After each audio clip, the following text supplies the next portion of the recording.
Welcome to Fear and Greed, the week ahead. I'm Sean Aylmer, and as always, I'm joined by economist Stephen Koukoulas. You'll find him at thekouk.com and on Twitter using the handle thekouk, Thekouk. Stephen, you're coming to us today not from your normal office, is that right? That's correct. I'm at the Melbourne International Flower and Garden Show, having a wonderful time here. And this is my side hustle, I suppose you could call it. You can hear sirens in the background. It's called Pink Pear. It's the extravagant fruit sculptures. And just as we're talking, the police are coming to take me away, I think.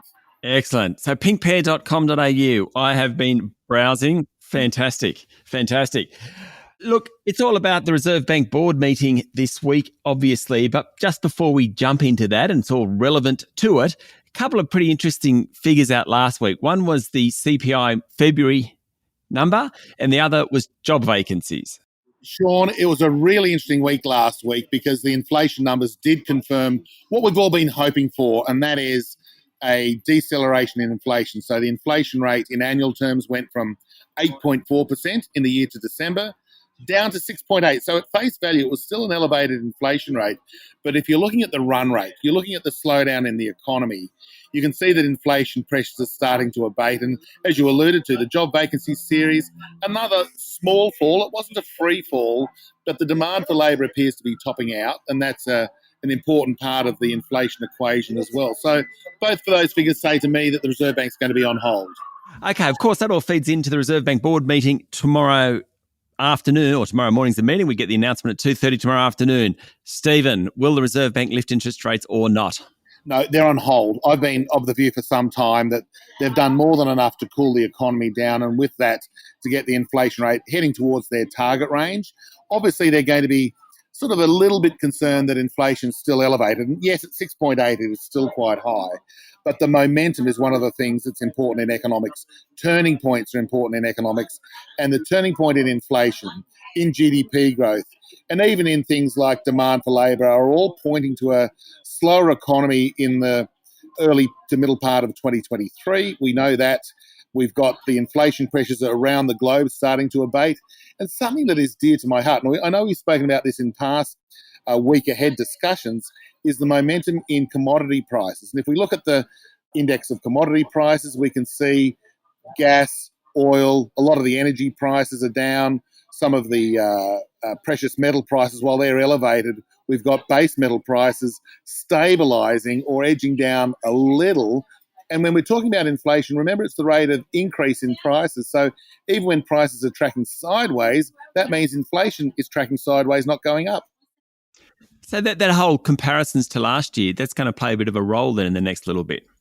Oh, indeed it is. And in fact, a lot of the 6.8% annual inflation rate that's caused some people to have some concern about whether inflation's falling quickly enough includes a lot of the price increases that were in the middle of 2022. So by definition, the year-on-year increase for February included data from March, April, May, June, July, etc.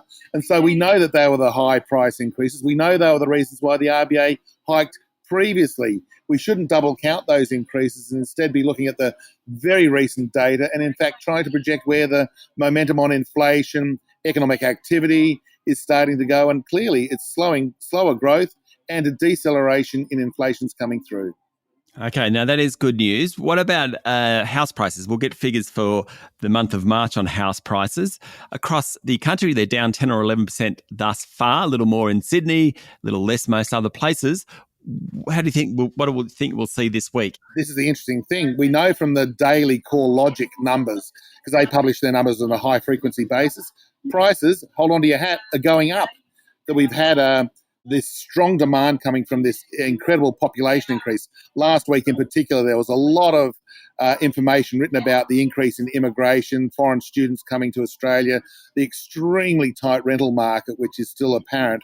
That's spilling over into demand for I'd say the bottom half in terms of pricing in housing.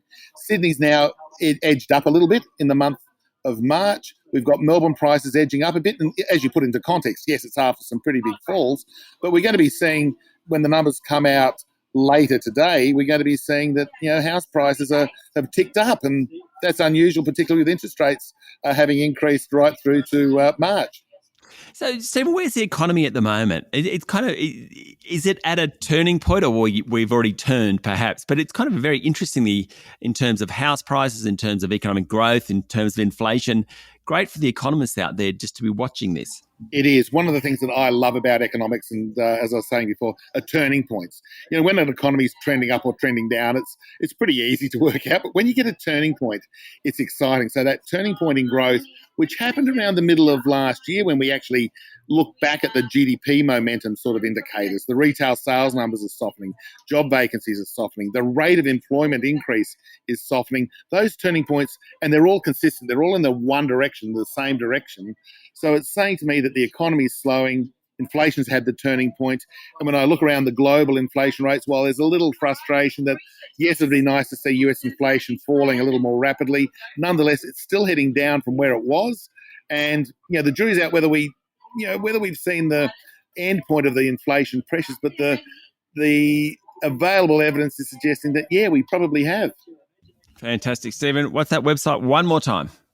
pinkpear.com.au for all of your extravagant fruit sculptures. As I said, it's a great side hustle. Fantastic. Stephen, have a great week. Thank you, Sean. That was economist Stephen Koukoulas, better known as The Kook. You can find him at thekook.com and follow him on Twitter using the handle The Kook. I'm Sean Aylmer, and this is Fear and Greed, the week ahead.